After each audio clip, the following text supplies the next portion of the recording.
The Dallas Buyers Club is a 2013 LGBTQ film that stars Matthew McConaughey, Jared Leto, and Jennifer Gardner. Really at the top of their game, all of them. Especially Matthew McConaughey and Jared Leto. Now, I never really like Matthew McConaughey. He's a good actor and everything, but he's never really delivered anything. Like he's always been mostly just a pretty boy and everything. And even in his bigger and better films where he's supposed to deliver an Oscar caliber performance, most notably Amistad. That's what I'm going to focus on. Like, well, I'm not. This is going to be about Amistad. This is reviews about that. But I'll just say that with Amistad, everyone in it was so amazing. The movie itself was just brilliant, and you have Matthew McConaughey, who was the main character alongside Jimon Hansu, and McConaughey just wasn't good in it. He just didn't deliver. The year before, however, McConaughey played a very similar role in A Time to Kill, and he was actually quite good in it.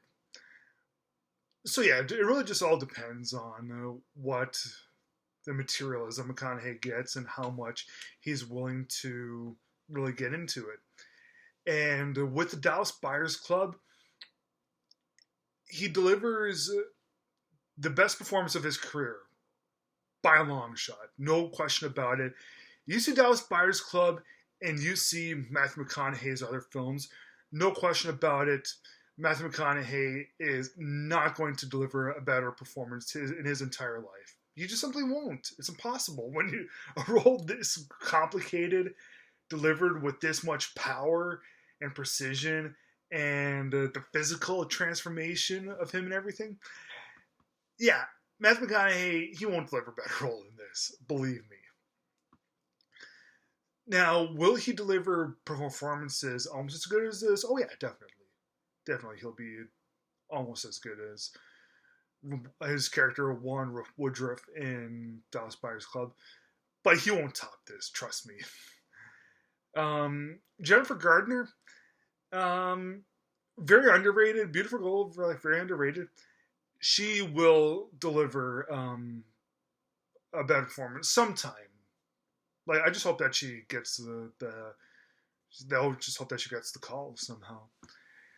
Now Jared Leto is best known for 30 Seconds to Mars. He won the Oscar for this, Best Supporting Actor, that is. Now, the odd thing is, he plays this transgender man who isn't over the top, and it's not powerful, but it's just one of those real performances where the only way I can really describe Jared Leto in Dallas Buyers Club, he's just magical. And the only way that Leto can deliver performance better than Dallas Buyers Club is if he is in the foreground. If he doesn't deliver a better performance in Dallas Buyers Club, it's only because he's just so good as Rayan in this. Now, the main reason Matthew McConaughey, I think, won't deliver a better performance in Dallas Buyers Club is because he was the main character. The whole movie really hinged on his performance. Jared Leto, on the other hand, he's a supporting guy.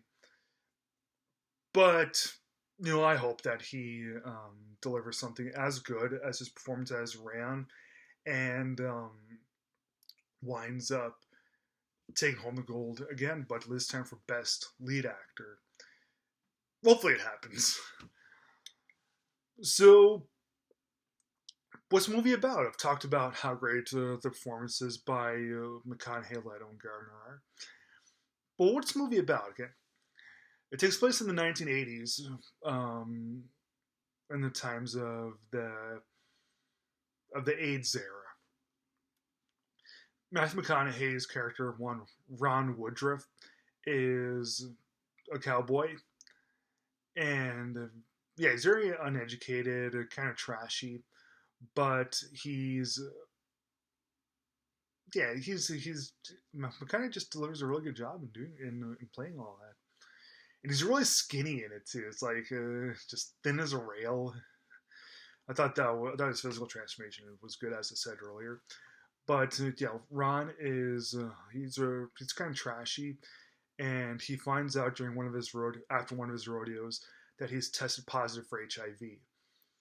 Now, the only reason now Ron isn't gay. In fact, he actually looks down on homosexuals.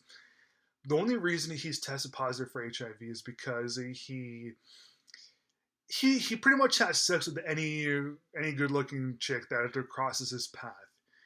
He's a good looking guy. He's a cowboy. He likes to take risks. He has a lot of confidence in himself. He can get any girl he wants.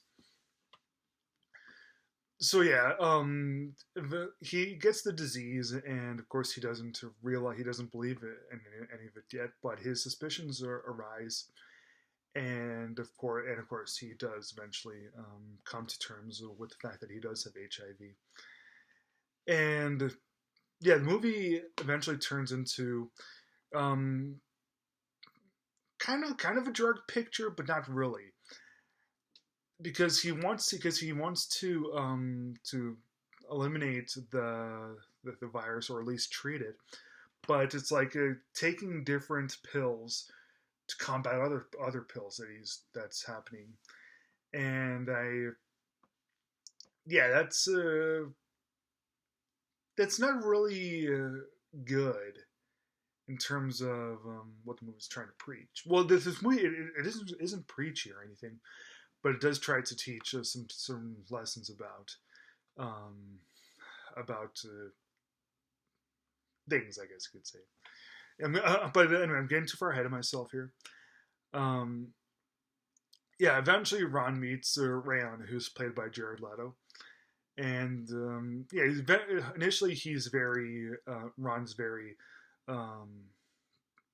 very reluctant to meet Rayon, but they form a really good friendship, and yeah, they eventually become business partners. There's this new drug that hasn't yet been approved that hasn't yet been approved, and Ron and Rand try to sell this drug to AIDS patients.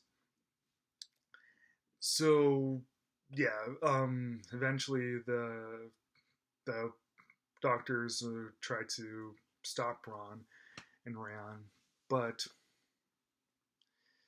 yeah, it's Ron and Rand that eventually have the better tools and the better knowledge.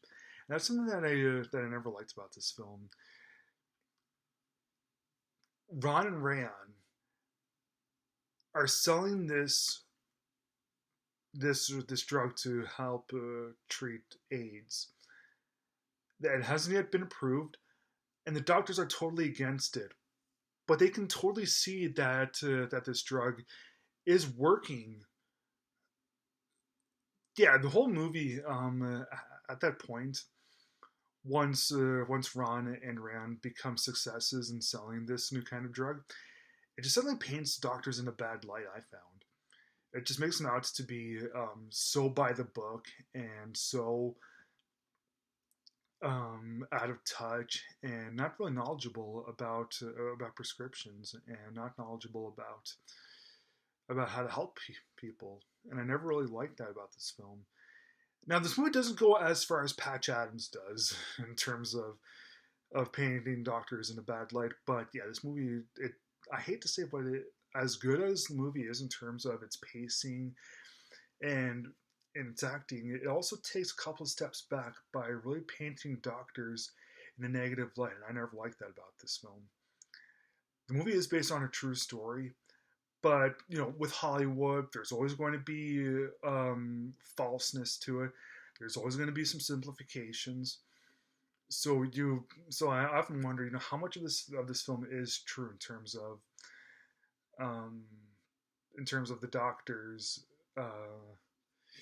in terms of painting doctors in a bad light. because doctors are they're really intelligent people. You know, they have doctorates. They went to school for how many years? I'm sure that some of them would be willing. Like Jennifer Gardner's character, she's a nurse. She's really the only one that decides to that's like, well, you know, doctors, these guys do have a good point in all this, but yeah, the doctors being out of touch. I never really like that about this film, and frankly, that was kind of a big blow to this. But you know, I don't want to bash this film too much because, frankly, the acting by Matthew McConaughey and Jared Leto, they were very, very rewarding, like very worthy of their Oscar wins that year. Best ones by lead, best by supporting and lead since Mystic River back in 2003, 10 years before, with Sean Penn and Tim Robbins. So yeah, this movie, great acting, great characterizations, but the way that it handles the doctors, blow to this. Now this is a case where, yeah, I do like to give films on the standard 4-star rating system, like all the major critics do. Well, most of them, actually. But and yeah, that's what I'll do this time. If I did it a different way, I'd give this film like an 8 out of 10 or 4 out of 5. But the way that it stands right now, I'm gonna give it 3 stars out of 4.